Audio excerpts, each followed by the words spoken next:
everybody, it's Allie, and welcome to our Y&R Chat for Sunday, November 10th, 2019. Are you kidding me? Y&R finally cast Chance Chancellor, but Eric Vanderway is just a ghost.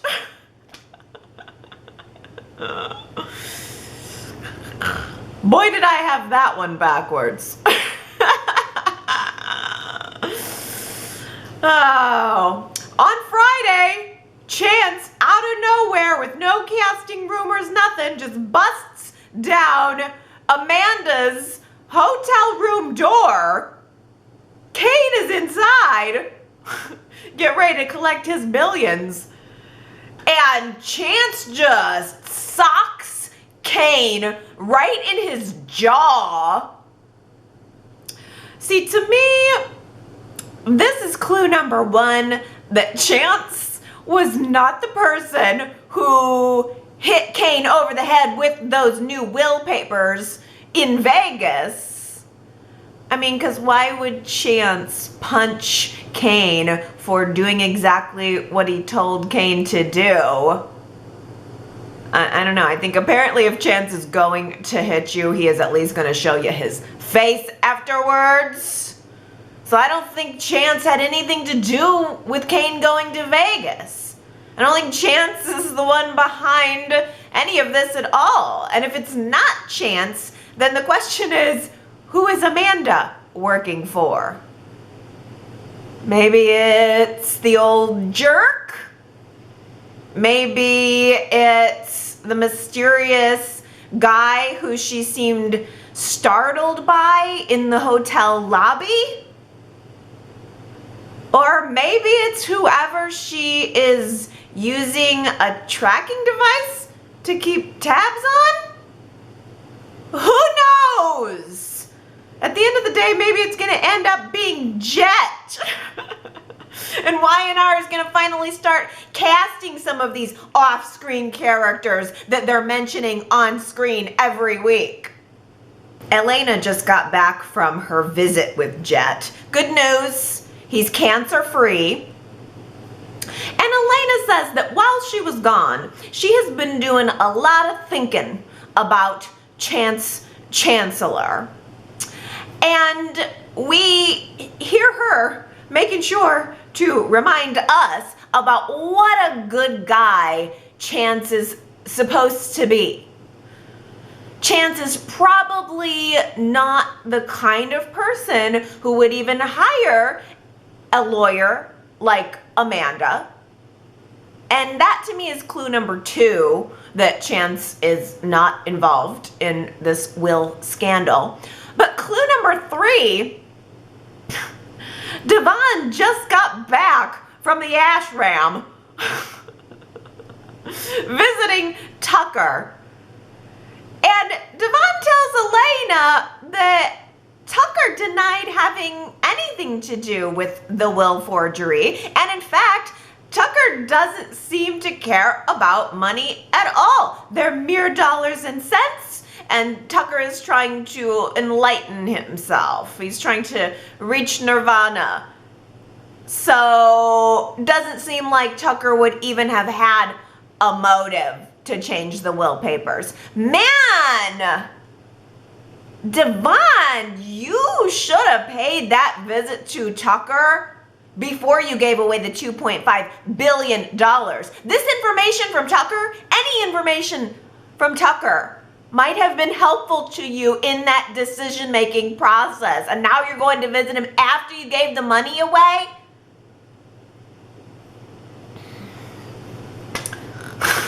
So the new will is fake. It is a fake. Despite the overwhelming evidence provided by the certified forensic documents examiner. Remember her and all that overwhelming evidence? Doesn't that just figure for Kane? Just when Kane was starting to get used to the idea of becoming a billionaire, even setting up a couple of trust funds for Charlie and Maddie. Can you believe it? Kane called Charlie to tell him that the Ashbys are suddenly billionaires. And in the very next second, it all fell apart. Oh, Kane. Kane. On Friday, Kane was talking to Nate about all of the good that he was going to do with that money, and I really enjoyed that scene, by the way. It was nice hearing Kane explain his rationale for why he thinks it would have even been possible that Catherine would have left him that money. And yeah, I know, it's a fool's wish, and yeah, I know I am probably just savoring all of my final moments with Kane while I can. But hearing Kane explain his roots and hearing Kane telling Nate and reminding us of his life story, the way that he came onto Y&R, which is in essence the life story of Kane Ashby, how he got here, how the evolution of his relationship with Catherine and with Lily and with everyone in town, and the transformation of his life, how all of that came to be. I thought it was a really wonderful reminder of how far the character has come. And now it's too bad that Billy is probably going to be the one to kill him off. It almost seems like Billy's just looking for a new enemy. Like he's just looking for a place to point his anger, since the whole revenge plan against Adam didn't pan out. This week, Billy was ranting to both Kyle and to Victoria about Kane's new inheritance, and Billy was telling Kyle how he has some experience in dealing with family usurpers, and Kane is one of them, relating back to how Kane came into the Chancellor's life. And now here Kane is again trying to take someone else's family, take what belongs to someone else, Devon. And then we heard that slow saxophone music again as Billy was sitting at his office desk, and then we saw Billy open up the drawer, find a stick of gum in the desk, and then throw the stick of gum into the garbage, resisting the urge to chew. So he is torn. He's still torn. This dual personality is still present in some way, and in all honesty, I am glad to see Y&R circling back to this story in a different way. Because the dark Billy angle was interesting. It was the Delia Adam part that was exhausting to me. I just didn't want to travel down that road again. But then after Billy had his breakthrough at the boathouse, Y&R acted like it never happened. So I think it's right that we are back to doing some sweeping up on Billy and his multiple personality thing and his darkness, even if it is months later. I think this has potential to be good. Billy getting angry over something that's not Delia. I think we need that evolution in his character. What's bothering me right now, though, is Victoria's reaction. She was opening up to Nikki about still seeing these flashes of Billy's manic dual personality. And Nikki rightly saw this as a huge red flag that Victoria should be aware of. Victoria should be aware of this. And Nikki connected it in to Victoria's experience with JT, where Victoria ignored all of the red flags and she ended up getting herself into an abusive relationship. But as soon as Nikki brought that up, Victoria started backpedaling and she started trying to justify everything that Billy's been doing and saying. And it seemed like Victoria was making excuses for Billy and then second guessing herself and saying that she was probably just overreacting. This needs to be acknowledged and worked on, Victoria. You should have learned your lessons from JT and you're not really listening. I mean, as a viewer, I gotta tell you, I mean, last year, we saw Victoria, we saw this character putting makeup on over her own bruises to cover up what was going on in a relationship. It was traumatic to see a longtime character on the show get physically abused. And I do not want to see Victoria covering up any dark red flags in a relationship ever again. Simon continues to watch Chelsea, continues to threaten Chelsea, and now Simon is threatening Connor too. So Chelsea panics, of course, but rather than asking for help or just asking for the money that Simon is asking for, Chelsea's big defensive move here is to try to sell Adam on getting Connor out of town for a while, taking Connor to the farm so that they can supposedly bond, which, by the way, would be a really obvious place for anyone to look for Connor, a family home. I don't get that move. I mean, Adam was definitely suspicious of her urgency, and I really wanted her to open up to him.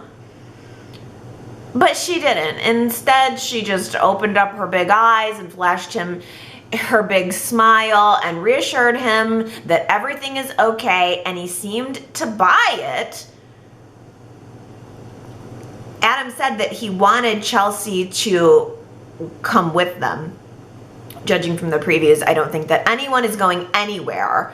In our preview for next week, we're at the Grand Phoenix Hotel. Simon is reaching for his gun, and Adam is telling Simon that he is not leaving this hotel without his family. It's going to have to happen over his dead body. Well, that's going to be quite a redemption for Adam if we're going to see him next week save, rescue Chelsea and Connor all in one fell swoop. I mean, I'm sure this is going to be a really good November sweeps showdown when we get it. I'm sure it'll be good and dramatic. But I was also kind of looking forward to seeing Chelsea take care of this guy. I was kind of wanting to see what she was going to come up with to get rid of him. Because as soon as Connor was threatened, from that moment on, Chelsea was saying that she was going to take care of Simon. He was going to burn.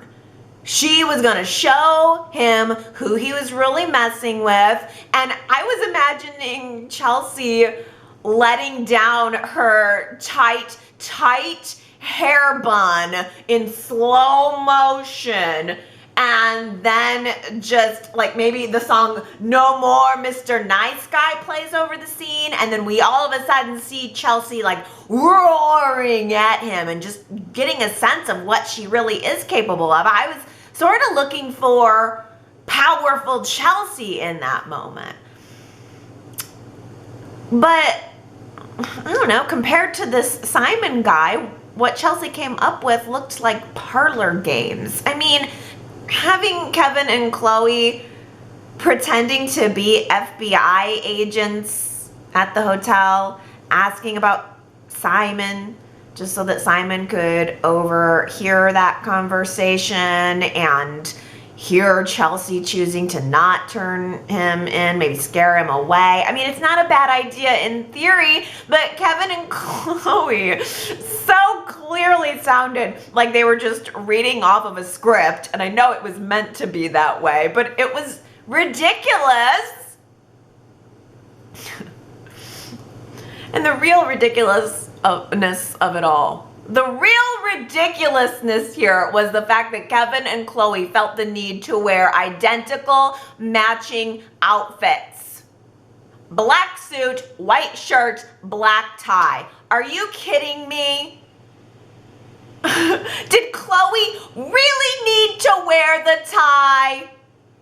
They looked like Men in Black, minus the shades.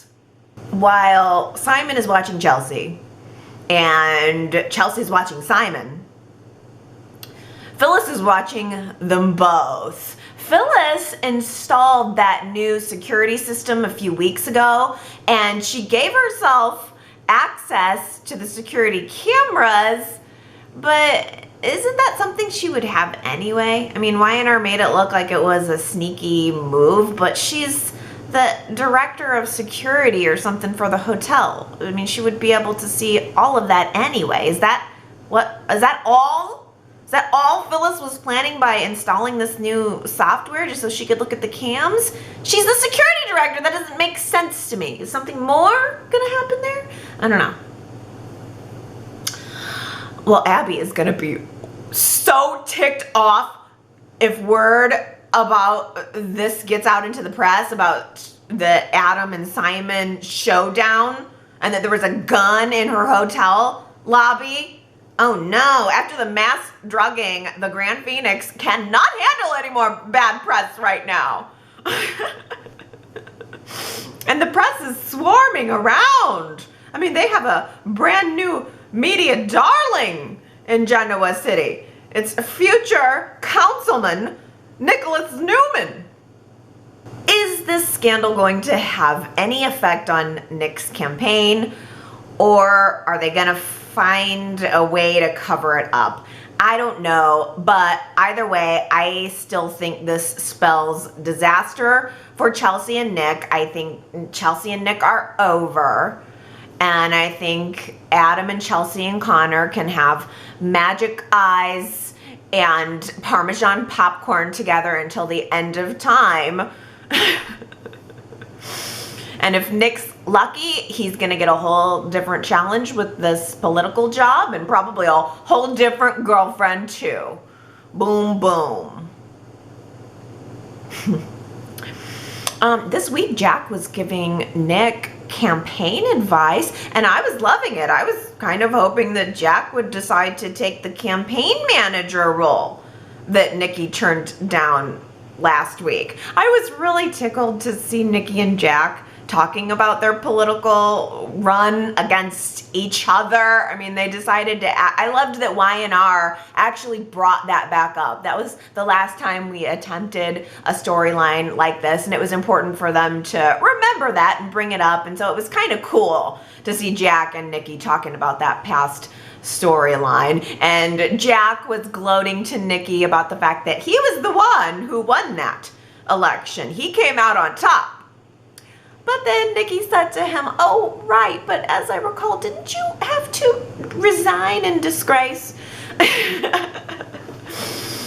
Oh, that was good. Nikki and Jack also spent a good amount of time talking about Jack's long-lost Abbott sibling. It seemed like Nikki, I guess, already knew all about it. Apparently Victor told Nikki about it. Apparently Victor has eyes and ears all over this town. I don't know. I mean, can you believe that Victor has some poor underling out there still bringing him info about the goings on in the Abbott family? Can you believe that Victor still cares? I And then imagine Victor tucking down in bed next to Nikki at night and then gossiping to her about it. It's a little far-fetched. But here's another thing. How did Nikki know about Jack's secret sibling? But Nikki didn't have any idea about the scoop that was going on with Catherine's new will and Devon and that his inheritance and all of that. Victoria had to be the one to tell her about that. How did Nikki not know about all of this until after the money exchanged hands? I'm surprised that Nikki wasn't given an opportunity to weigh in about that, about Catherine's wishes. I would think that Nikki would have an opinion on it. I mean, for crying out loud, it would have been more feasible to believe that Catherine would have left her money to Nikki than to Kane.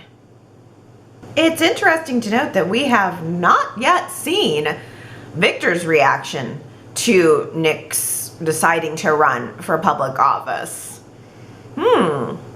Nick told Jack that it hasn't even been acknowledged between them. So I wonder when that's gonna come up.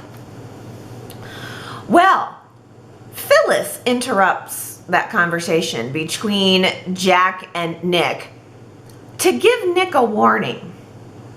Phyllis wanted to tell Nick that she worries that after all these years, politics will be the thing that turns Nick into his father's son. After all this time, Phyllis is worried that being city councilman is going to turn Nick into Victor Newman. I mean, Nick tells her that he has spent his entire life trying to not let that happen, and he's not about to let it happen now. I really hope that it is not foreshadowing that she said that, because Nick trying to be Victor Newman Jr., whether it was on purpose or not, did not work. It did not work with Dark Horse, and it will not work now if he decides or ends up becoming a dirty politician. Nope. I don't know, maybe that conversation was really more meant to be something else, because as Nick walks away from that conversation with Phyllis, Abby sneaks up behind Phyllis and tells her to back off Nick. Don't even think about hooking up with Nick. Okay, that was out of left field, Abby. And that was out of line. I mean, Nick and Phyllis were just having a conversation in a public place, and then a hug with their whole bodies, including crotches. What's the big deal?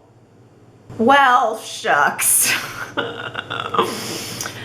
Theo's dear old dad turned out to be a dead old ghost. Oh, how humiliating. All of that speculation over the casting notice of Eric Vanderway, and never once did it occur to me that he was going to be appearing as a ghost. I mean, we have traveled so far down the road of the long-lost Abbott sibling we're going to be getting. Does Theo know that his father's alive? Is Theo's father a master con artist? I don't even know how to turn around now. I don't even know how to walk back down that road. Oh.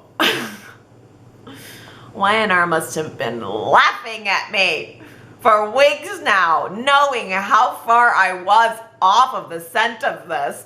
Okay, fine, Y&R. You just go ahead and have a good laugh at my expense. I can take it. Nothing ventured, nothing gained, and it was fun speculating. And I will give you, Y&R, the points that you deserve for the surprise of it all. Oh, I think the only thing we got right was the part about Eric Vanderway being a working class man. And I know so because Eric Vanderway appeared to Theo wearing a brown corduroy jacket over a red and black flannel shirt, which is the universal attire for the working man. That's how you know he's working class. It's black and red flannel and a little bit of brown corduroy. I am wearing my red and white and gray flannel today as a nod to the fact that I am working class. Not a secret millionaire as Leslie speculated last week. I scoffed at Adam's mere $50 million bank account. Leading to speculation that I am a secret billionaire. So I had to wear my working class attire in order to really bring back the vision of me in reality. Just to let you know that I don't have billions. I mean, it seems like Y&R's always throwing out numbers lately, and it seems like more often than not it's been billions. So I think millions just seems so paltry. Oh. Well, so it seems Eric Vanderway's appearance on the show really ended up being more about reframing Theo's character. I mean, I couldn't help but notice during that scene on Friday, Theo had some pretty hardcore puppy dog eyes going on, and the whole scene was filmed in kind of this soft, glowing light. It was sort of bathing Theo with good guy grace. Yeah. Theo's having this very deep and long-awaited imagined conversation with his father, wherein ultimately his father advises him to just go out there, have a good life, be happy, and do the right thing. But, of course, the right thing is also kind of subjective. Yes, the DNA results are in. Dina and Theo are a match. And Theo seemed truly stunned. He is now a Mergeron, being extended the Abbott family welcome mat. And I think we are seeing signs all over the place that Theo has no interest in taking advantage of his new position. The very first thing that Theo asked for when he found out this information was a chance to meet Dina, a chance to meet his biological grandmother. Now, you know, I have to say, I know that this interaction was very, very meaningful to Jack, but I don't like Y&R trotting Dina out in this state just to have one moment of clarity to further the plot, and then they just usher her off to sink back into her stressful sadness. It's gross.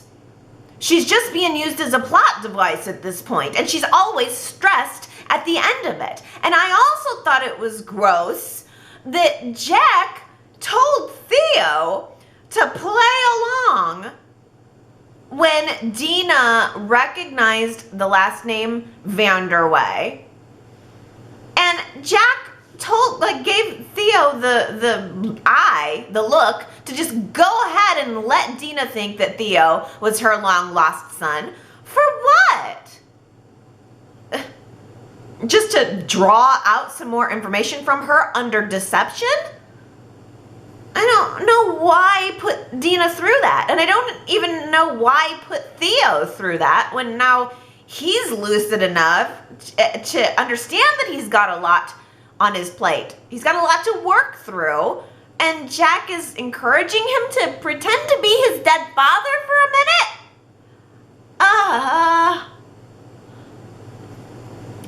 Even if it was just for a few moments, it just seems cruel. I don't like it. I don't like this part.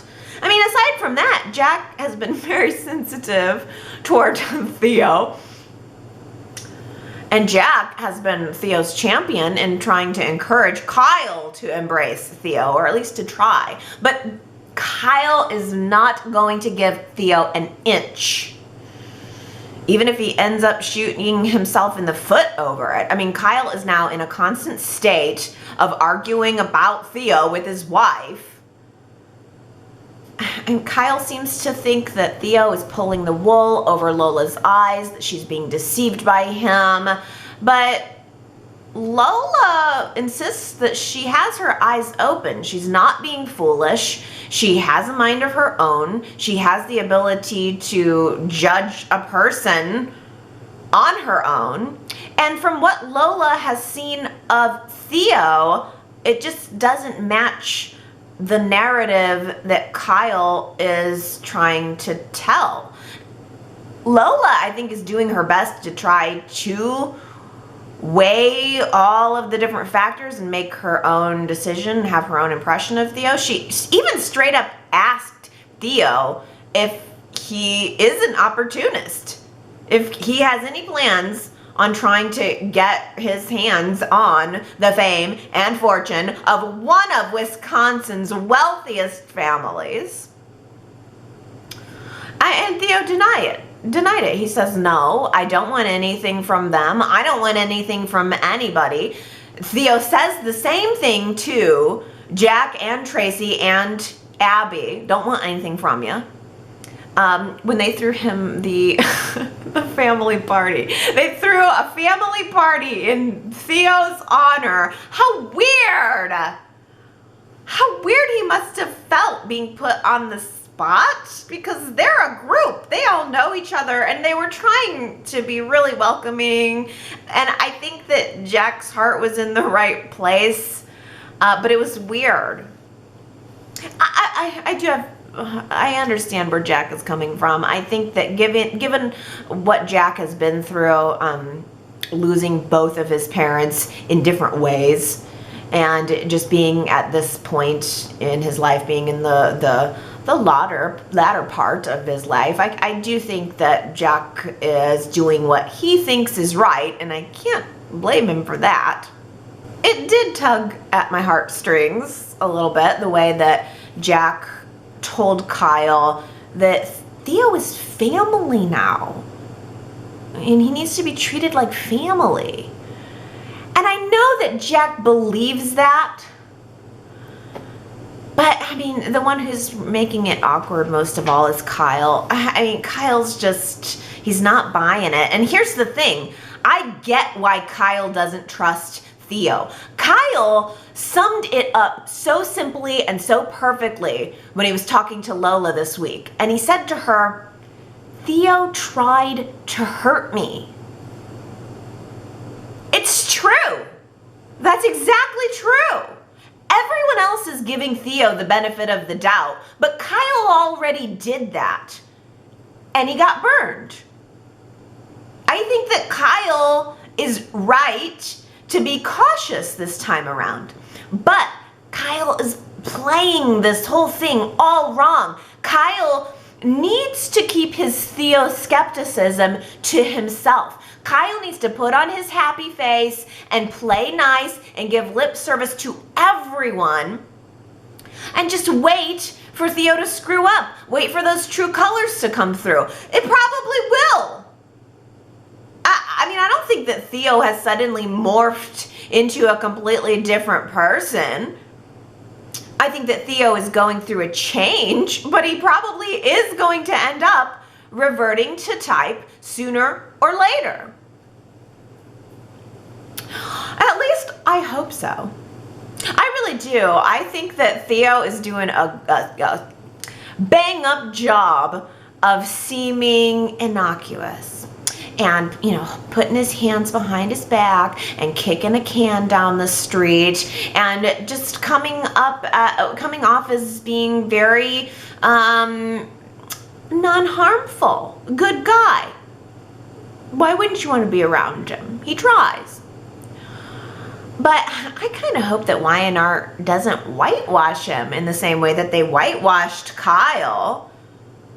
I would like to, at some point, maybe see a little bit of a glimmer in Theo's eye that tells us, the viewers, that Theo knows what he's doing is driving Kyle crazy, and he's doing it on purpose. That would be interesting to me. I mean, if Theo's goal is to drive a wedge between Kyle and Lola, he's doing it. Lola was so appalled by Kyle's behavior at the family dinner that she actually got up and left the party, and she left Kyle there to just go ahead and make his snide comments all on his own, all by himself. Don't count me in for it. So, my question for you is, do you think that Lola is being disloyal to Kyle by challenging him this much on the topic of Theo and by kind of making friends with Theo, getting friendly with him despite her husband's wishes? That is our poll question for this week. Do you think that Lola is getting too involved in Kyle's relationship with Theo? Should she keep pushing Kyle, or does she need to let it go? Let's shine a little bit of a light on Lola's role in all of this week. If you want to vote in that poll, go to yrchat.com to cast your vote. I kind of love that Lola is asserting herself in this way, to be completely honest with you. I kind of love that she quietly but firmly dismissed herself from that party. I think that Lola sees herself as the bridge. I think Lola feels the same way about family that Jack does. And I think Lola sees it as her job to nudge Kyle toward acceptance of Theo, probably for his own best interest. But, I mean, you also can't fully blame Lola. She doesn't have all of the information. I mean, Lola doesn't know the full story about Theo and Zoe, for instance. So it's also like from Lola's perspective, you know, her husband hasn't told her all of the details. He's just acting like this spoiled brat. And I don't know, I kind of love that she's calling him on it. I kind of love that she's holding him accountable. Isn't that what a good partner should do? I mean, a good partner shouldn't necessarily just say, yeah, you're right, babe, about everything. I mean, she should be giving her opinion. I think if she wasn't, we'd be saying that Lola is too much of a pushover and that she doesn't, you know, matter. But I also can see the argument that maybe it's hypocritical that Lola is encouraging Kyle to give Theo the benefit of the doubt, yet she hasn't extended that same courtesy to her own father. I don't know, I think it is possible for people to change, but you have to see signs of that. And I think we're seeing signs of that with Theo, but not so much with Adrian. I mean, Abby pulls Ray aside this week to tell him that Adrian has skipped town, leaving a $3,000 hotel bill. Really? Is he gone? Is he seriously gone? Did they just bring him back to make him leave again? Or, I don't know, is Y&R setting the stage for Ray to have the conflict, or perhaps the pleasure, of arresting his own father when he does show back up in town. Maybe that's the real story. Maybe that's the story that Tracy will want to report on. Yeah, I don't know. Is Kyle going to make that connection between Lola's reaction to her family and his reaction to his? Maybe Kyle will have something to say about that. Lola's position on, embracing family. It could be seen as some hypocrisy there when and if Adrian does end up returning. Until then, I think we're at a little bit of an impasse. We're a little bit stuck. And so I think it's going to be interesting to find out where Summer shakes out on all of this. What is her opinion of Theo? Has Theo fully convinced Summer that he has turned a new leaf, that he is now the new darling of Genoa City, everyone laughing at his jokes, everyone listening to his stories, everyone buying him beers? Or maybe Summer will take Kyle's side. It seems like it would be drama appropriate to have Kyle and his wife disagreeing about Theo while Kyle and his work girlfriend are agreeing. I was very surprised to see Billy having a little bit of camaraderie with Kyle this week. It was nice. They were talking about the newest member of the Mergeron Abbott clan, and I fully expected Billy to want to welcome Theo to use as an ally against Kyle, but no. Billy instead told Kyle that he is right to be suspicious of Theo, and Kyle needs to continue to keep an eye on Theo to consider him a threat. And I'm sure now that Billy is probably going to continue to feel that way when Jack trots Theo into Jabot, giving him a job as the newest marketing whiz to work side by side with Summer and Kyle. You know it's going to happen. We've seen Theo expressing out loud to everyone that his business isn't doing all that well. We've seen him striking out with getting new clients. And we've seen Jack embracing Theo as no less than a son. And then in the previews, we saw Ashley offering Theo a job we already saw him getting a job at the new company. Only she was offering him the job in Paris, which of course he won't take. He'll take something closer to home in Genoa City. There are just too many opportunities here in Genoa City. It's clear he ain't going nowhere. Adam bumped into Theo this week. That was very interesting. Adam offered Theo some unsolicited advice about becoming the newest member of a prominent Genoa City family. And it seemed like Adam was real happy to get his nose up in that business. You're nobody in this town until you're on Adam Newman's radar. So welcome. Welcome, Theo. Theo Vanderway has arrived.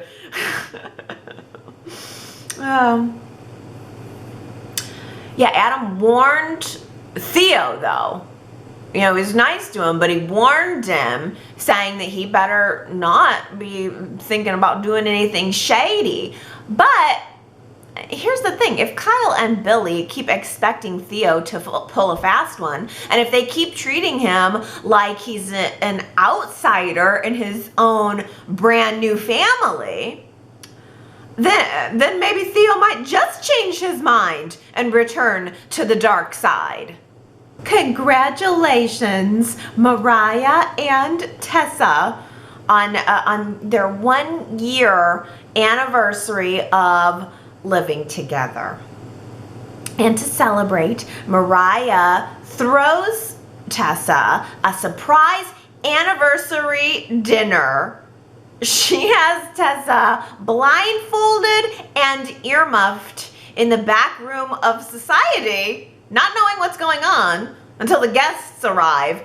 That was way insensitive. Talk about a trigger alert. Didn't Sharon and Victoria and Nikki like throw a bag over Tessa's head, put her in the car, drag her out to the middle of the woods to interrogate her?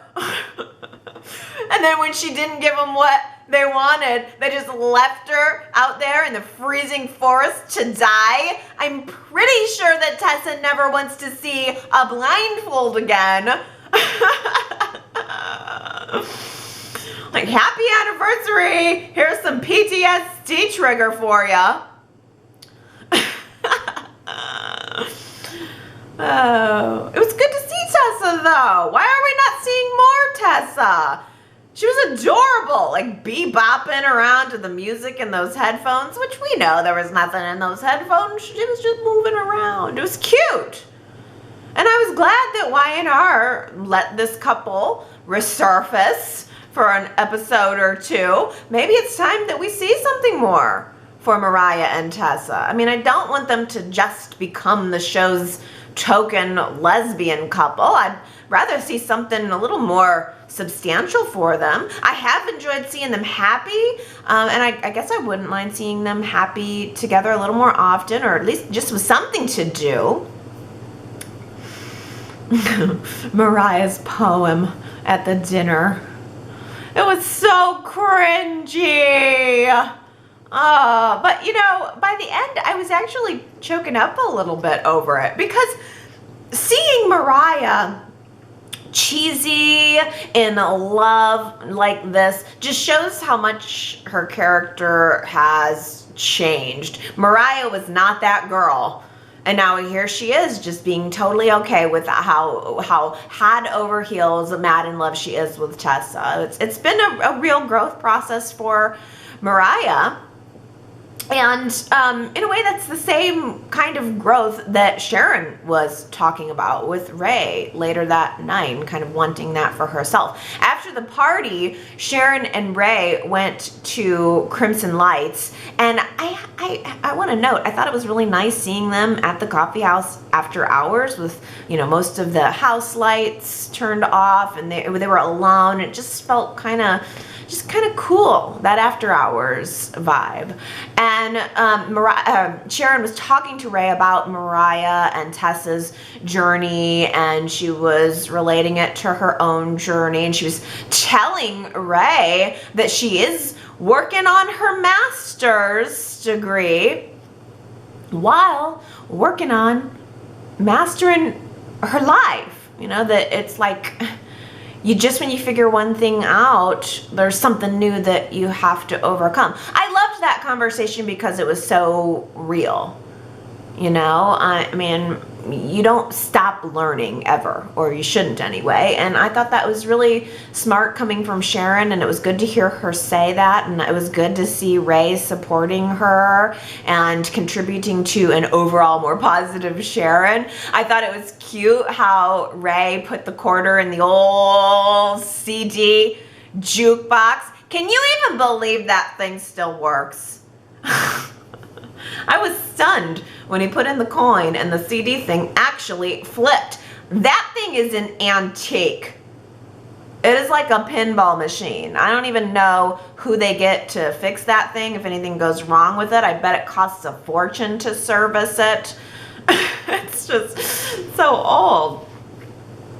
And I can guarantee you that pretty much every kid born prior to the year 2000 that comes into Crimson Lights and sees that jukebox is probably like, what's this thing?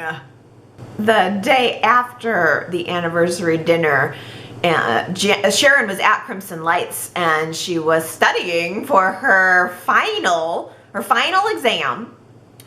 Mariah walks into the coffee house, sees Sharon like frantically going through piles of notes and books, and Sharon tells Mariah that she has her final exam coming up tomorrow, and if she passes this test, then she can just become a counselor. The Genoa City resident counselor. I I just really could not be more thrilled for her. This is exactly the direction that I wanted for her, and it is not often that I can say that. It is so rare that a character just becomes, I mean, I feel like we dreamt up this idea on Y&R Chat of Sharon becoming Genoa City's resident therapist, and it just materialized. It's perfect. It's a best case scenario for me. Sharon can counsel Billy. She can counsel Connor, and by the way, Sharon was again this week insisting to Mariah that everything else is over with Adam, and I believe her. Sharon was also seeming to draw a lot of inspiration from, you know, the fact that Mariah and Tessa have actually been able to make it, that they've been able to be a stable couple for a year. They lived together for a whole year. That's longer than most of Sharon's relationships have lasted. But I also liked Sharon noting that, and then also, you know, relating it to herself and her relationship with her daughter too. Sharon was not the biggest supporter of Mariah and Tessa, and yet she was totally there for them. She accepted their love in the end and is also very supportive of Mariah. I'm glad that came full circle. And I think realizing how far Sharon has come and how she continued to try to grow, I think that's why Mariah offered to help Sharon with her studying. She really wanted to be there to help her mom. But then when Sharon realized that while Mariah was spending hours helping Sharon study for her exam, Tessa was waiting for Mariah. She had planned this whole hotel room surprise at the Grand Phoenix, and Mariah was just trying to be there for her mom, but was also being kept away from a romantic surprise. So Sharon faked being done with all of her studying and sent Mariah on her merry way. Don't worry though, Ray was there to help Sharon pick up the slack. He was a pretty good study partner for her. You know, the only thing that I feel a little cheated out of when it comes to Sharon's story here is it's that we didn't get to see more of these study sessions, more of her flipping through books and looking through notes and going to class. I think that was a real missed opportunity. I mean, I think Y&R only mentioned it twice that she was getting that she was in a master's program. It was like they mentioned it twice and then boom, degree. And it was twice within maybe a month. It takes years to get your master's. She did say she was on some sort of express course. But come on. They could have taken their time with that and made it interesting. Oh well, maybe we'll at least get a graduation party. Maybe Ray will throw Sharon a graduation party. And we can celebrate. I just hope that it is not taking place in a Grand Phoenix hotel room. I'm tired of that already. I mean, as much as I appreciated Tessa and Mariah getting their part 2 private anniversary celebration, the whole surprise I rented us a room thing does not feel romantic if every couple in town is doing it every week. Do I look like a scientist? That was last week's Who Said It quote. Do I look like a scientist? The answer was Phyllis. It was actually Phyllis, like in her whole power suit, power vibe, saying it to Ms. Sharon, all shivering and being afraid, worried about the flowers. Phyllis was telling Sharon to somehow magically remove the bubbles from her sparkling water. And Sharon says, how am I supposed to do that exactly? And Phyllis says, do I look like a scientist? I thought it was a good joke. Please remove the bubbles from my sparkling water. How do I do that? Do I look like a scientist? I thought that was pretty funny. Quite a few of you guys must have recognized that moment because you got it right and guessed that it was Phyllis. Congratulations, Superplex, Henry, Anna, Keisha, Jillian, Michelle, Aaron, Ambreen, Diana, and Jamie. You guys all guessed it right. I guess I got a little something a little bit more deep for you this week. Who said it?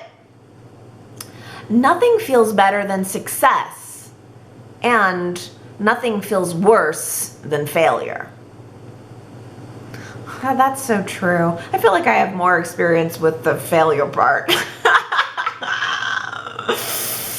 I would like to feel some successes. That would be nice. But who do you think said it?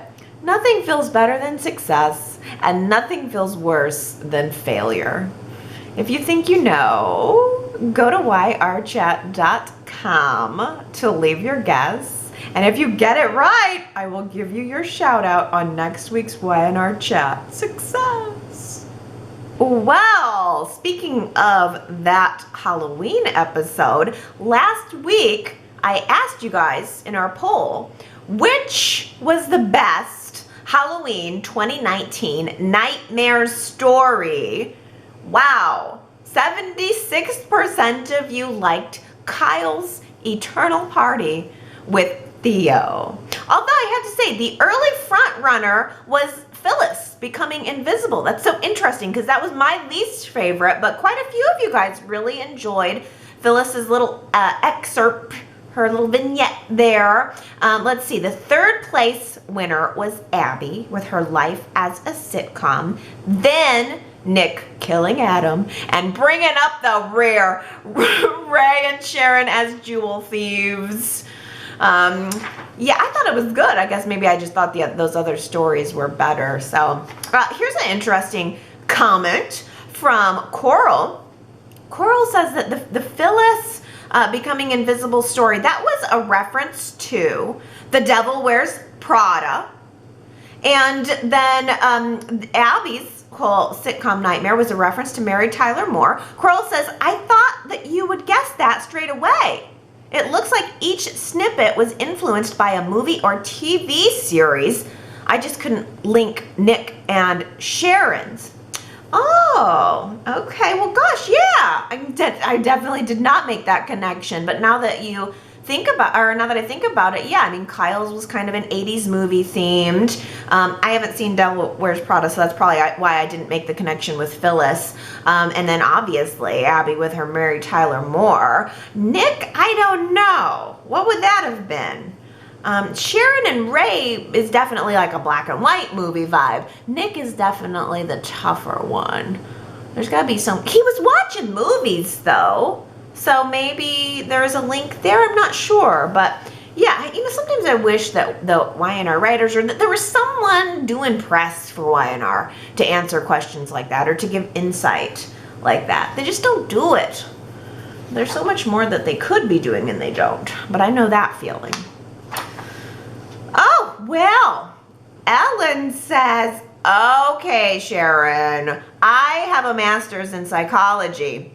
It doesn't qualify you to do therapy.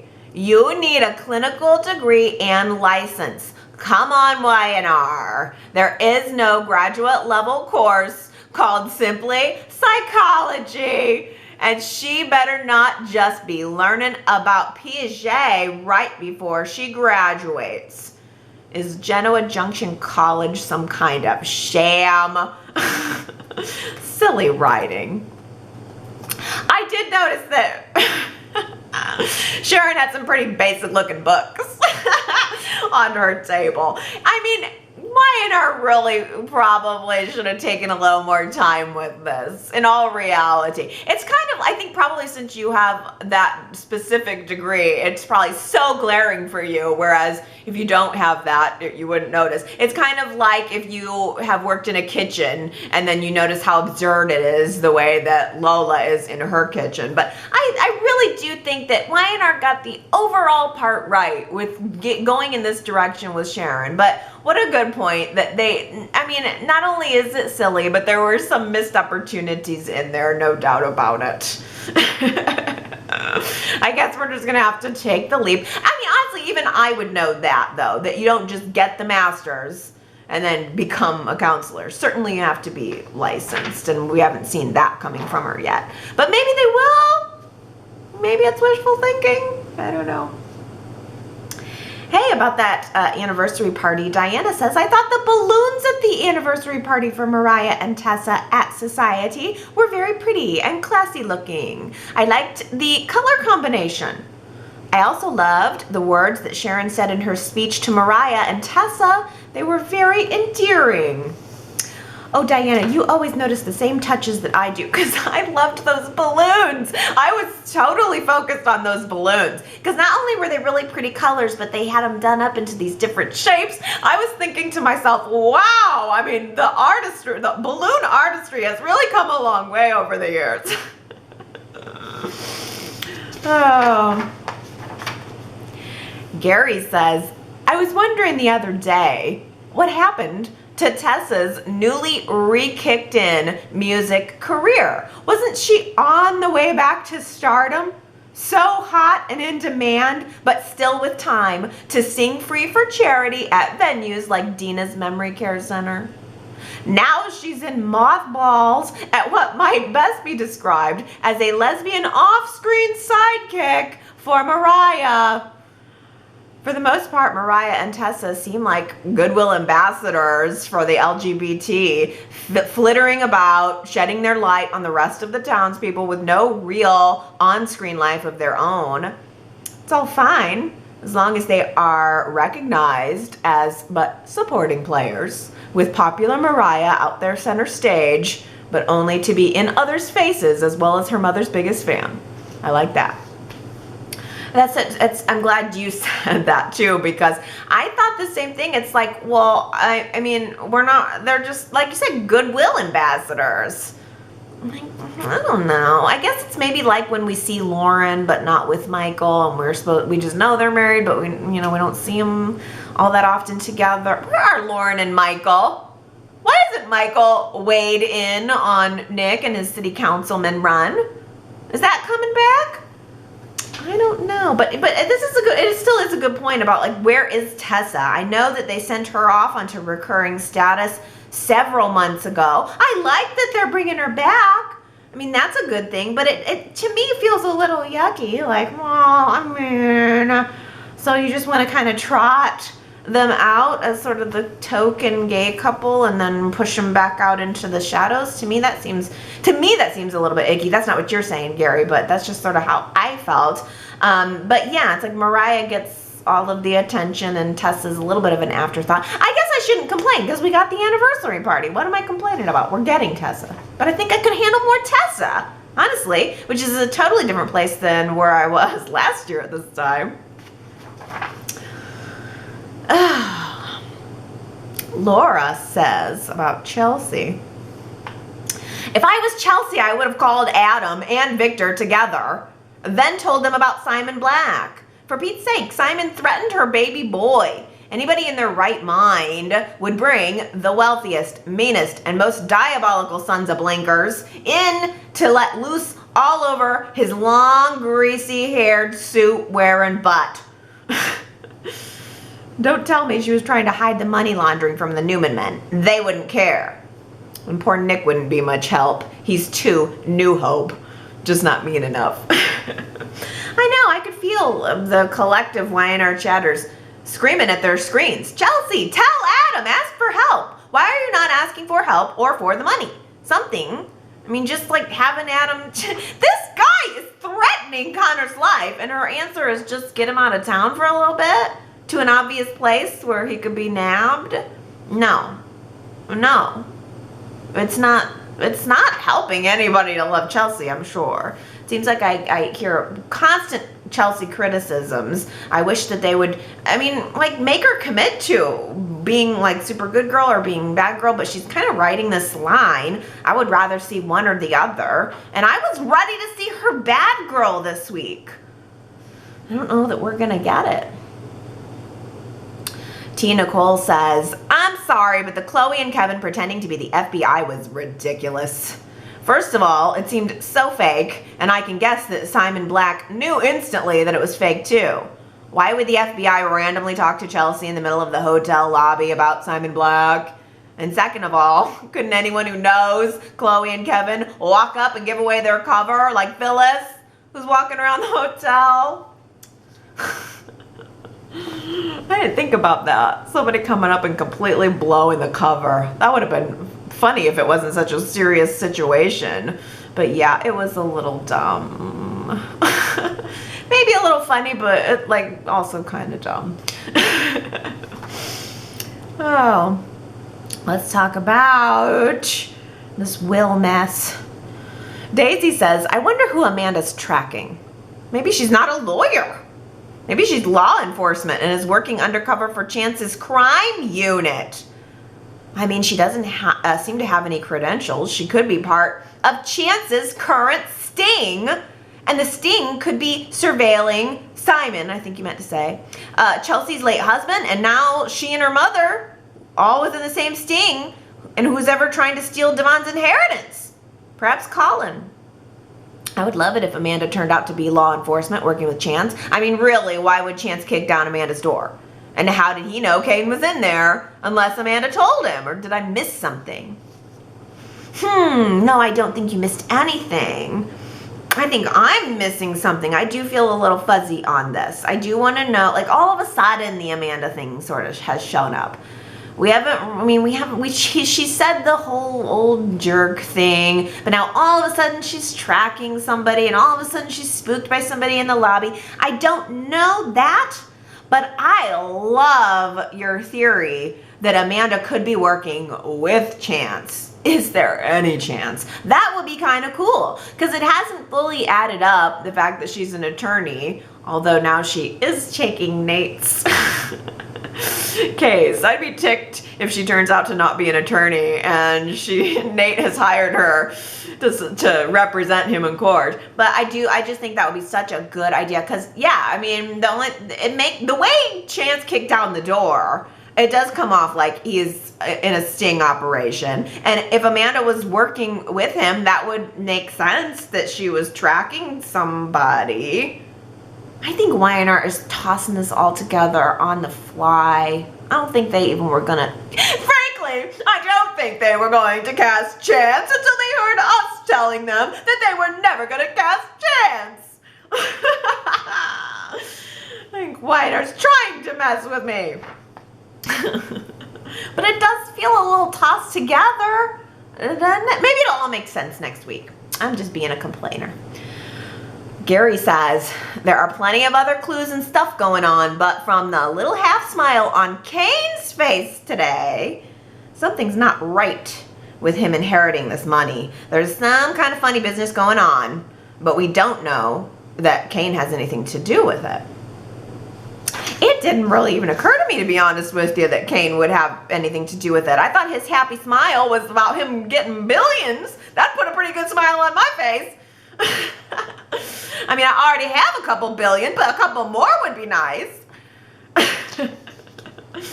But yeah, it didn't even occur to me that Kane could be in on it, but it did occur to Superplex. Superplex says, well, that was weird.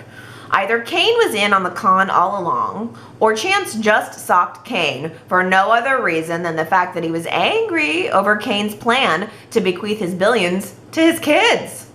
If that's the case, then Kane should get right back up and deliver a stiff right hook to Chance's chin. Now, here's an interesting observation. Assuming that Kane and Chance were in on this together, then why did they have to orchestrate that entirely unnecessary masquerade of having Kane suffer a blow to the head, rendering him unconscious for a week, then having him wake up only to discover the will and his cell phone on a table? Couldn't he have just simply lied about that? And if Kane was not at least initially a part of the scheme, then why would Chance risk instituting a plan that would leave Kane as the chief beneficiary? Was he actually banking on Kane playing along ex post facto, solely out of the goodness of his fellow grifter's heart? And why would he even assume that Kane would give a moment's thought to the idea that he has all of the reason in the world not? There is yet another reason to believe that Kane's part of the whole scheme, and that stems from the fact that Daniel Goddard is leaving the show, as we've seen in a number of prior cases, i.e. Chelsea, JT, Chloe, and Kelly Andrews. Once a character is written off the show, they're typically given their bon voyage by having them go rogue. In any event, this is just me speculating, and perhaps I'm wrong. The story might be going in a different direction. Still, I was fascinated to see how all of these incongruities are explained and in what precise direction the writers have chosen as its fundamental outcome. Gosh, you know, I mean, this is a good point, that this could be part of Kane's send-off, is having him go rogue and having him be involved. I don't know. It just never occurred to me. But and the other thing is, too, what about Adam's connection to Chance? What was that all about? It just makes me think that somebody was impersonating Chance. I don't know. I'm not sure. Maybe Monday all will be revealed. But I think, would you rather see Kane go out being a nice guy or being a bad boy? There's another good question. I think he's gonna go out as a dead guy. I think that Billy and Kane are gonna get in some kind of tussle, and Billy's gonna end up pushing Kane off a cliff or something. I mean, I think there's enough light that's gonna be shed on whether or not the will is real. But did Devon officially transfer the money to Kane? Did the money switch hands? It seems like it.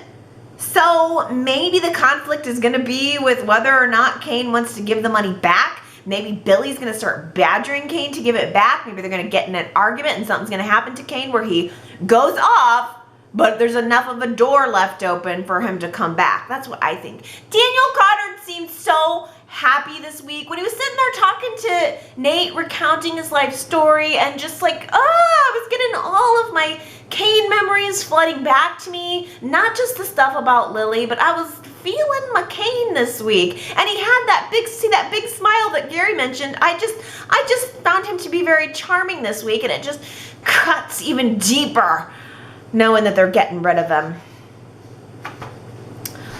Diana, I think, might be with me here. Diana says, I found some very interesting information on Kane and his history with Catherine Chancellor. It seems that it may not be as strange and far-fetched as fans and even the residents of Genoa City may think, that Catherine would leave Kane such a large amount of money when he's not even family. Apparently, Catherine Chancellor and Philip Chancellor II founded the Chancellor Foundation. The foundation funded scientific research that helped people by providing facilities and training while also maintaining a connection to the streets through soup kitchens and social service groups. When Kane and Lily got married, Catherine gave them a large sum of money as a wedding gift. Kane generously donated the money to the foundation out of the kindness of his heart. It seems as though even Kane has forgotten about this, as he told Nate that he would do good things with the money Catherine had given him, but failed to mention that it would not be the first time. In fact, he didn't remind any of the Genoa City residents of his generosity from the past. The whole town keeps talking about how Kane is such a shady guy who can't be trusted with the money, as if he's never done anything kind before. I may be wrong, but possibly Catherine left Kane the money for a couple reasons. Number one, knowing he would do good things with it, as he's done before. And number two, to enjoy some of the wealth for himself and his family as a thank you for his previous selfless act. Isn't it interesting that the receiving and giving away of money is like the universal, I'm a good guy now, when it comes to Y&R and soaps? Because we're kind of seeing that with Theo now too. Now he's being given the keys to the Abbott kingdom and he's choosing not to. That's the clue that the character is sort of humbled. And we saw that with Kane in the early days. Kane did come into Catherine's life as a scammer, and throughout the process of getting to know the family and walking in those shoes, he had a change of heart. He changed himself for the better. Now he was pretty much, he did a lot of bad things to Lily, I think, through the course of the marriage. But yeah, I mean, I don't think Kane's a bad guy. We've seen consistently Kane make good guy decisions. I'm not saying good husband decisions, okay? I'm saying good guy decisions. Yeah. Thank you for doing that little bit of research for us, Diana. Speaking of that will, here is a sad little piece of news. Veteran actor William Wintersole has died at the age of 88 on November 5th. Soap fans will remember him from his longtime recurring role as attorney Mitchell Sherman on The Young and the Restless, a part he played from 86 to 2011. He also appeared as Ted Ballantine on General Hospital back in the early 80s. Oh, well, I wonder why they never brought him back. I loved old Mitchell Sherman. Give me some Mitchell Sherman. And then, you know, it seemed like they just decided, I don't know, why in 2011 did they decide to get rid of him? They brought back a son. I mean, all of this also, let's not forget that piece of it. Mitchell Sherman's son was supposedly having some kind of deathbed confession. They brought that guy on just for a couple of various instances, I think, having to do, yeah, Mitchell Sherman's son was the one who originally read Catherine's will, but I don't think we saw very much of him prior to that, maybe a couple other instances. Why did they not use Mitchell Sherman? I'm not sure, but isn't it kind of ironic that all this stuff about Catherine's will is coming up just as the actor is passing? I'm very sorry to hear that. Okay, let's see here. Daisy says, I was thinking about Kyle's dream from last week, which seemed to give all of the Abbott wealth to Theo. But Theo's not in Abbott, nor was his father. Dina married John, however many years after her first son was born.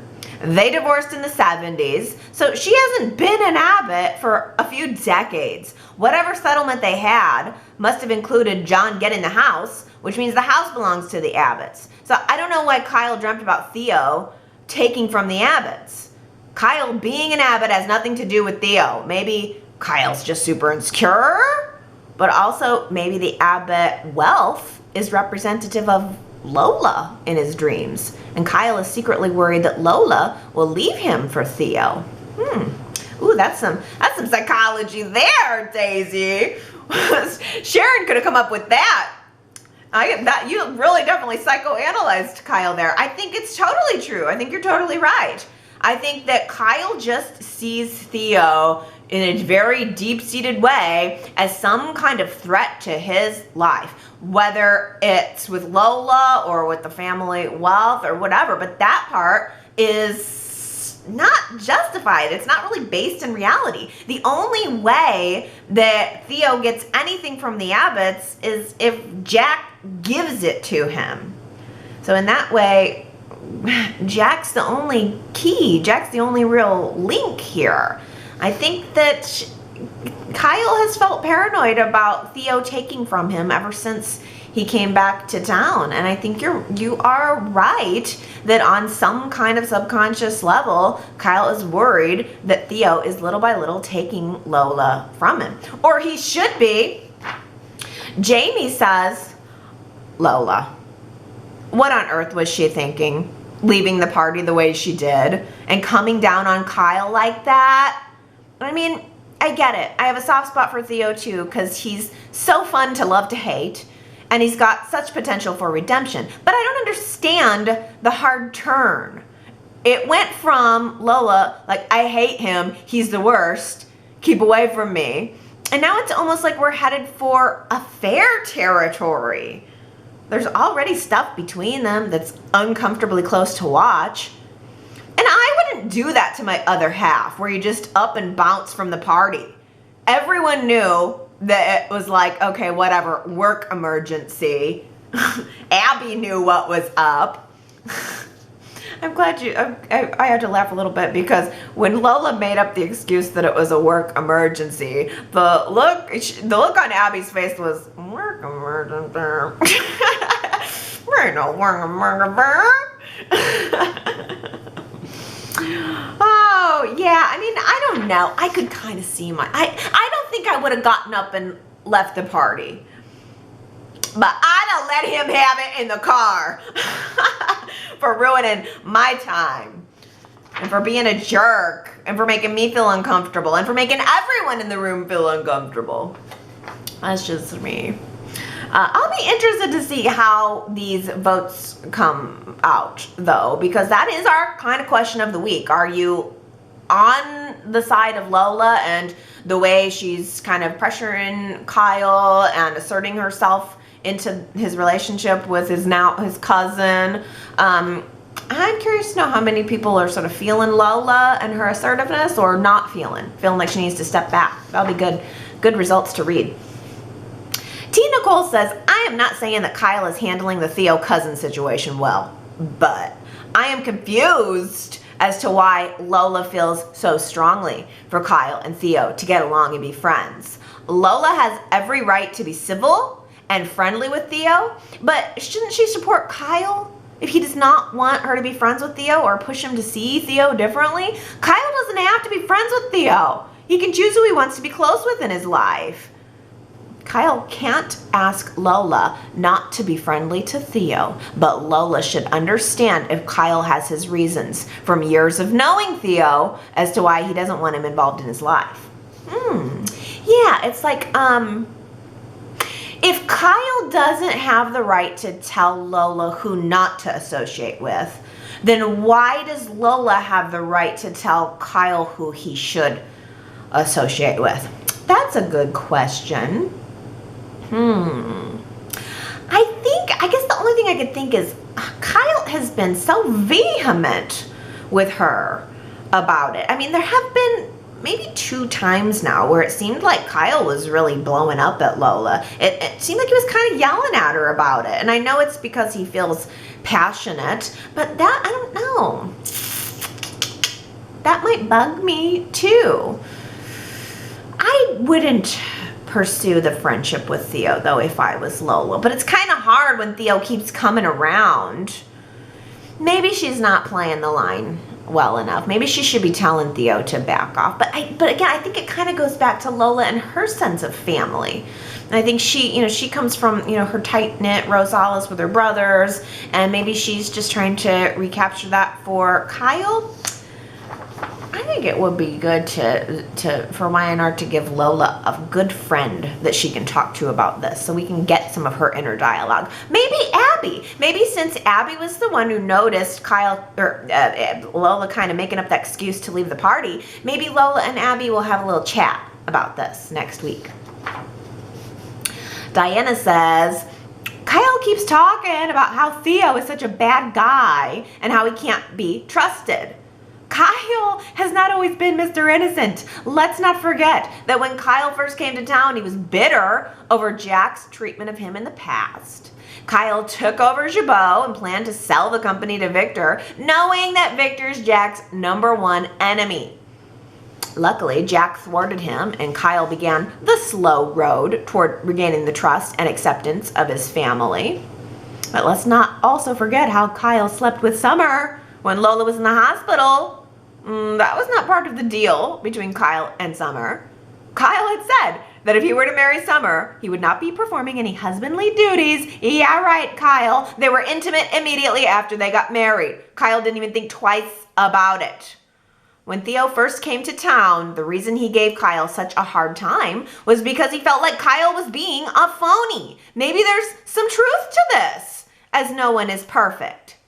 So I ask you this, Kyle, why is it that only you can change and Theo can't?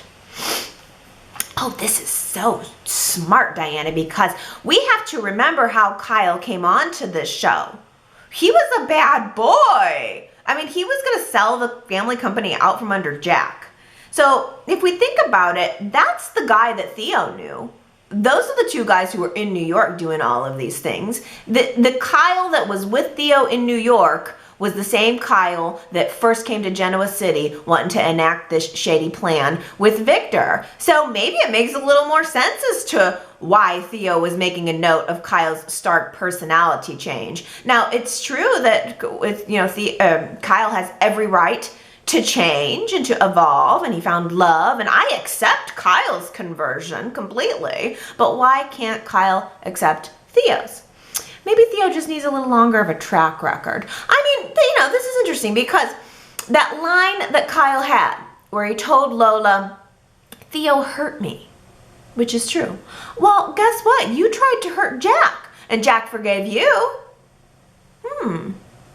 Yes, this is very good. I think it's what Y&R does. It's what soap characters do. They come on as bad, and then they get their redemption story. And I certainly don't begrudge Kyle his redemption story, although I kind of miss him being a bad boy too.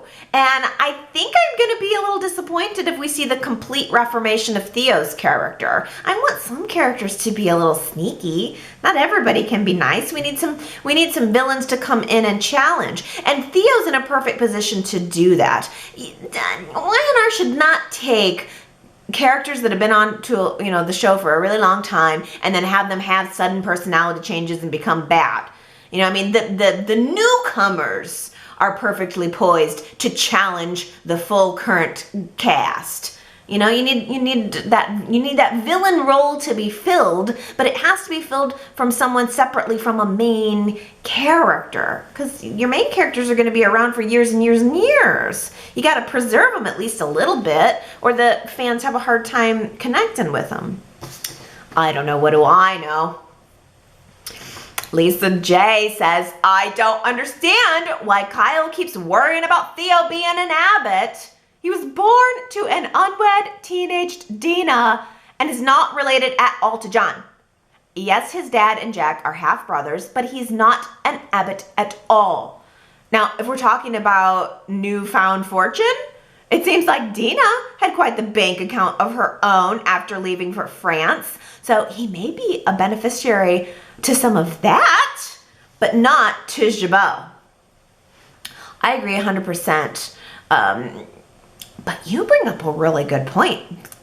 Is there any chance that Dina is going to be passing away soon and leaving Theo some of her money, and that's how he's going to come into a little bit more money? I mean, Dina was fabulously wealthy. The Abbotts don't really need any more money.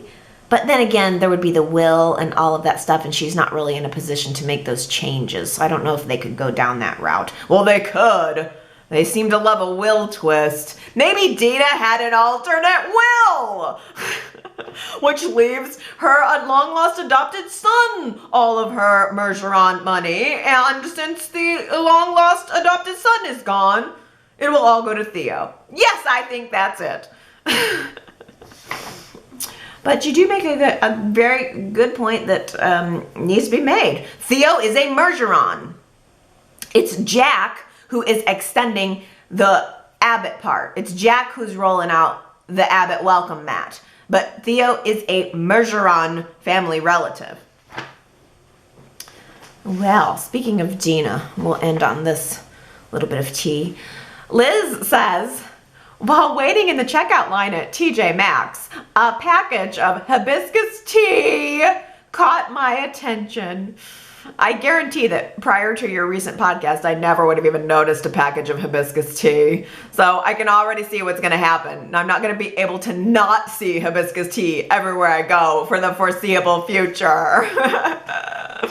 So you're going to not be able to stop seeing the hibiscus tea. I'm never going to stop hearing about this hibiscus tea. It's in every scene. Didn't they do it again this week? Yeah, I'm pretty sure that Jack poured Dina some hibiscus tea when Theo came to visit. It's not that I have any problem with hibiscus tea, although there was a little bit of a tea conversation that I saw happening at the website, and Ellen had mentioned that it's like hibiscus is a flower, and like flower flavor is weird. Like, why would you want to eat flower? I want to smell flower, I want to see flour, but why would I want to drink flour? So it doesn't sound like a good tea, but I've never had it, so I suppose I can't knock it. I prefer more of a chai or a green tea, or I like the turmeric, whatever it is. I prefer no flour and no fruit teas. But it's not even the hibiscus tea. It's the fact that it's become an overused trope. It is the same thing that Y&R always used to do with Mary Williams. And every dang time that Paul had to come and visit Mary Williams, she had to make him a batch of sauerkraut and spare ribs. Or if they were meeting at a place that was not her home, she had to mention all those sauerkraut and spare ribs. Well, you know, after a while, I get a little tired of hearing about sauerkraut and spare ribs. And we're getting into that same territory with the hibiscus tea now. Give it a rest. Give it a steep. We're over it. We know it's her favorite. Move on. The fact of the matter is, I am not even really truthfully upset about the hibiscus tea. I am really just still upset about Kane leaving the show. I'm upset about Daniel Goddard being fired, and it is parlaying itself into dissatisfaction about the state of the tea in the Abbott mansion. And probably everything else about the show. I'm just grumpy about it, and I'm waiting for some sort of last reprieve. I want somebody to change their mind. I want there to be some kind of fan outrage that changes Kane's fate. But I know it's not going to happen. Wouldn't it have been kind of nice to let Kane be the billionaire if it didn't have anything to do with Devon losing the money? Why didn't they make Kane the Mergeron heir? They could have done that. I mean, there could have been some sort of wacky story about Dina having slept with Colin and forget about Genevieve. I mean, they could have done it. I mean, they did it with this stupid will switch.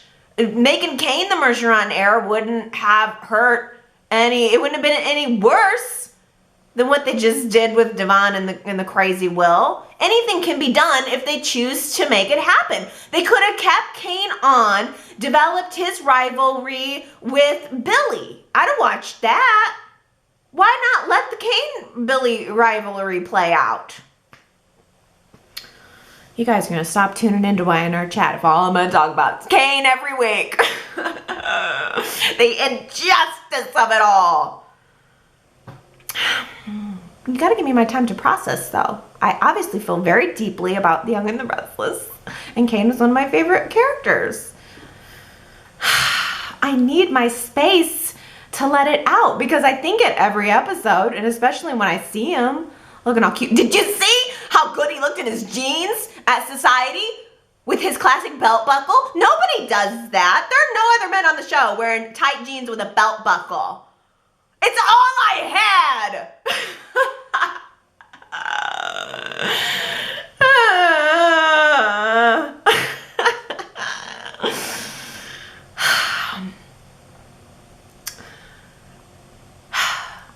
If you would like to sound off about anything that you're feeling this week, I think you should go to yrchat.com. It's the perfect place to do that.